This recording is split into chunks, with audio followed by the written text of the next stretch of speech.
ఓం శ్రీ సాయిరాం. ఏకాగ్రత లేక మోక్షం పొందని జడభరతుని కథను శ్రీ సుఖయోగీంద్రుల వారు పరీక్షిత్ మహారాజుకు తెలిపారు. కొంతకాలానికి ముందు భరతుడు అనే రాజు ఉండేవాడు.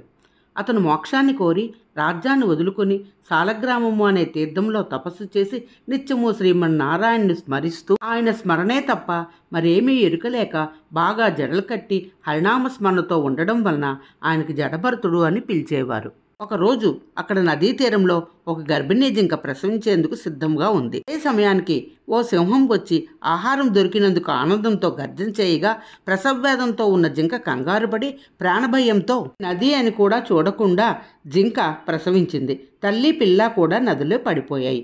సింహం వెనక్కు వెళ్ళిపోయింది. సరిగ్గా అప్పుడే స్నానం కోసం వచ్చిన భరతుడు తల్లి జింక శవం చూసి అప్పుడే పుట్టిన జింక పిల్ల పై జాలిపడి దాన్ని రక్షించి తన ఆశ్రమంలో పెంచుతూ వచ్చాడు. జడభరతుడు మరణం ఆసన్నమైనప్పుడు చివరి క్షణాల్లో మరణం వల్ల హరిణిం అంటే జింకకి దూరమైపోతాను అనే బాధపడుతూ పెంచిన ప్రేమతో హరిని మరిచాడు. హరిణమే తలుపులో మెదిలింది, జింకే మెదిలింది. అన్నాళ్ళు ఏకాగ్రతతో చేసిన విష్ణుస్మరణ బూడిదలో పోసిన పన్నీర్ అయిపోయింది.